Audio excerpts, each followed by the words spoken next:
Yang tak minta adalah kamu buktikan kamu bisa. Kalau bisa ya sudah, kita bekerja sama dengan ada yang lulus SMP, bahkan ada yang tidak lulus SMP pun ada yang bekerja sama dengan kita. Yang penting kalau kamu tugasnya menjual ya menjual. Kalau kamu tugasnya editing video, bahkan ada yang sama sekali belum bisa editing video, yaudahlah nggak masalah. Yang penting kamu syaratnya satu, attitude tahu nggak, sikap yang baik, hormat kepada semua orang, bukan cuma atasan ya, hormat kepada semua orang, menghargai orang, itu adalah modal pertama. Saya nggak butuh orang pintar tapi attitude-nya buruk. Karena apa? Karena itu akan menjadi benalu, terlalu pintar ya, terlalu pintar dan tidak. Saya tidak butuh orang seperti itu. Saya mending orang bodoh tapi dia disuruh mau, belajar mau. Itu akan saya bentuk karakternya, dan alhamdulillah semua karyawan saya seperti itu. Orang yang beruntung itu orang yang bisa pintar mengelola niat. Ya, contoh, saya minum nih. Ketika saya minum biasa, itu tidak ada nilai pahala. Tapi ketika saya minum bismillahirrahmanirrahim, saya minum supaya badan saya segar, supaya saya bisa beribadah, itu akan jadi nilai pahala. Begitu pula dengan mau mandi, mau makan, mau apalagi mau bekerja, semuanya harus diniatkan dengan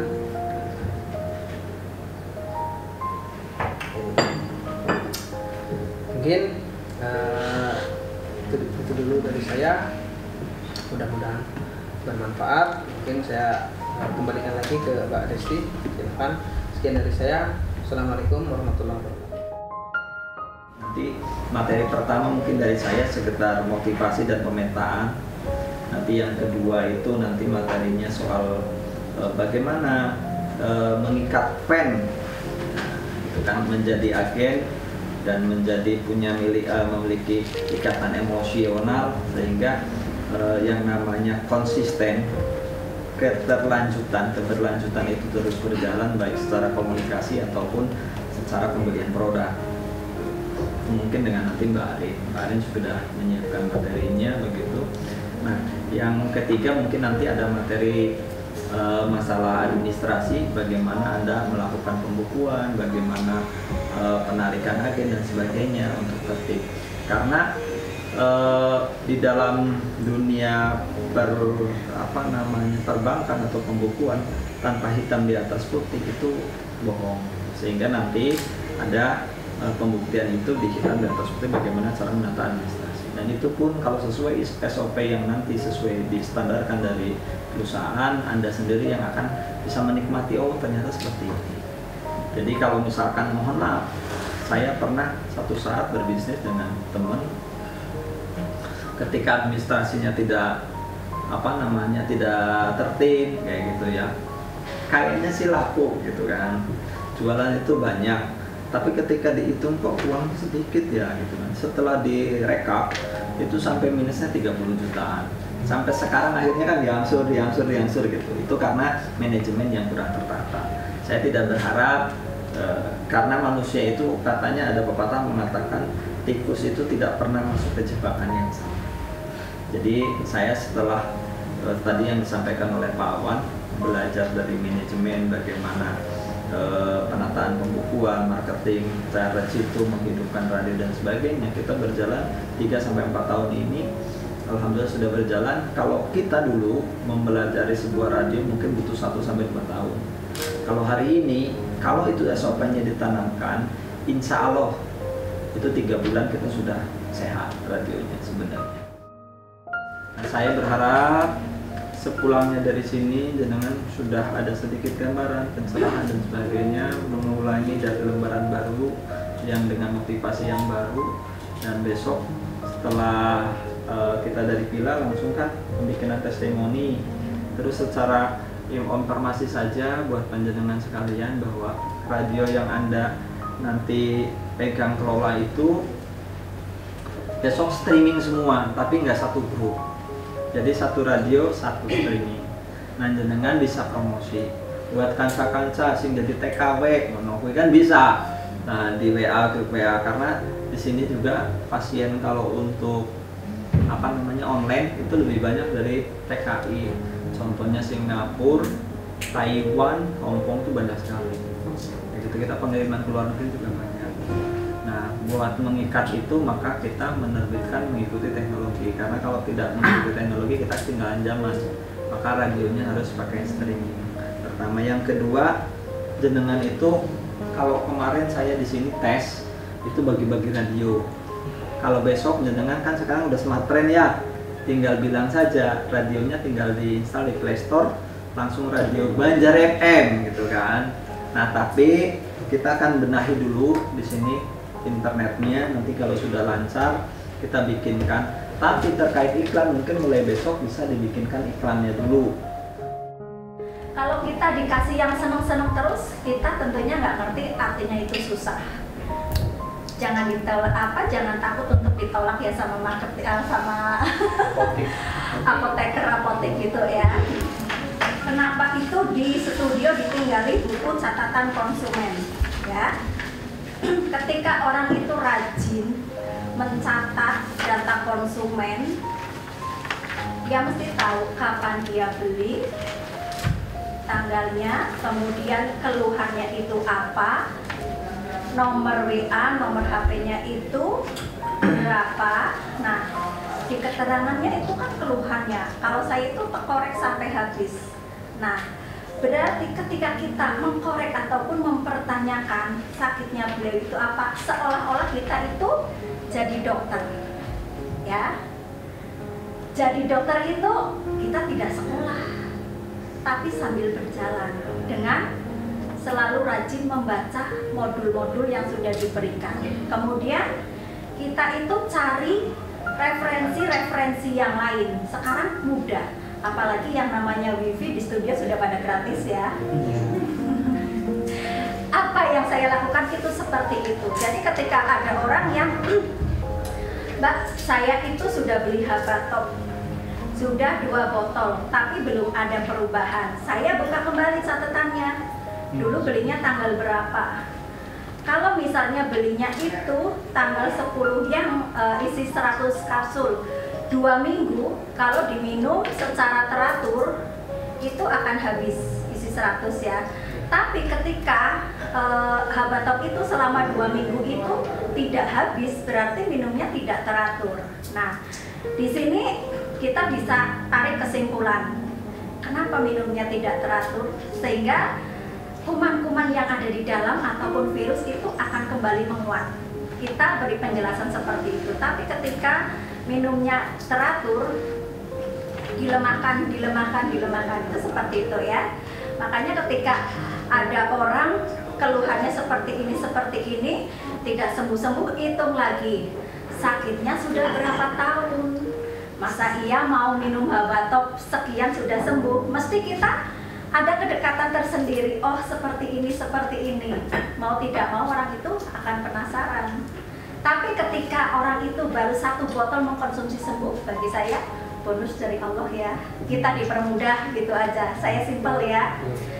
Di sini memang perlu istiqomah ataupun ketelatenan, tidak ujuk-ujuk simsalabim. Teori dari mana gitu ya.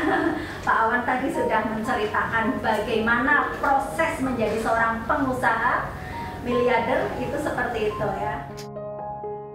Tapi kayaknya mandang ngantuk apa ya? Berdiri dulu sebentar.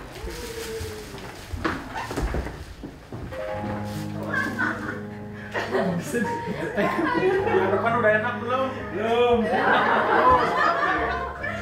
Udah ya. Sudah? Cukup? Cukup turunkan tangan. Yang belakang berarti baru mijetin ya? Udah dipijet. Berbalik sekarang. Aja ketagihan, Li. Orang rasa. Orang terus.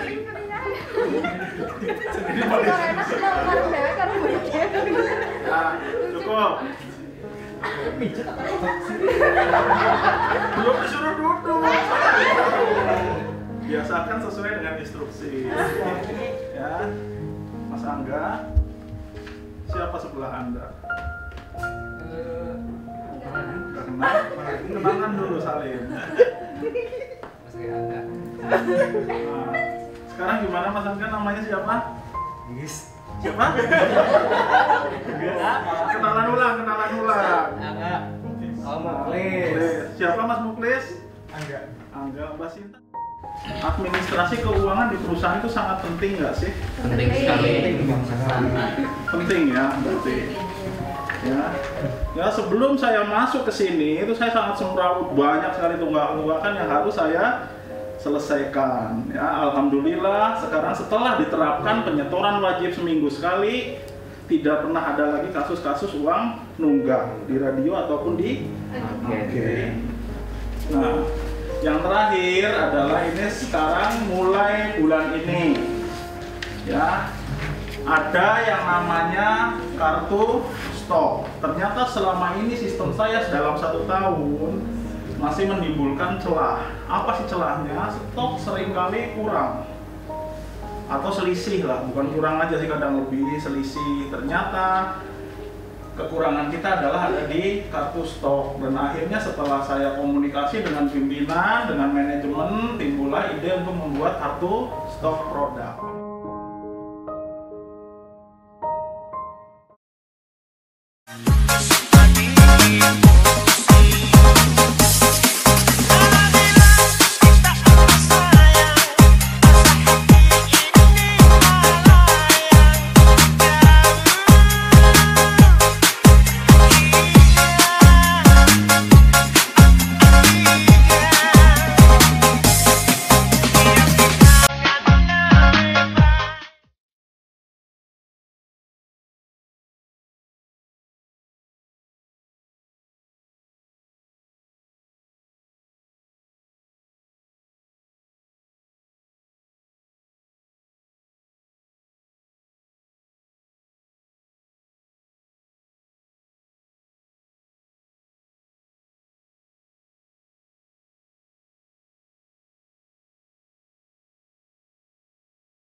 Udah ditaruh, berdoa, siap. 1, 2, 3, asik.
Be,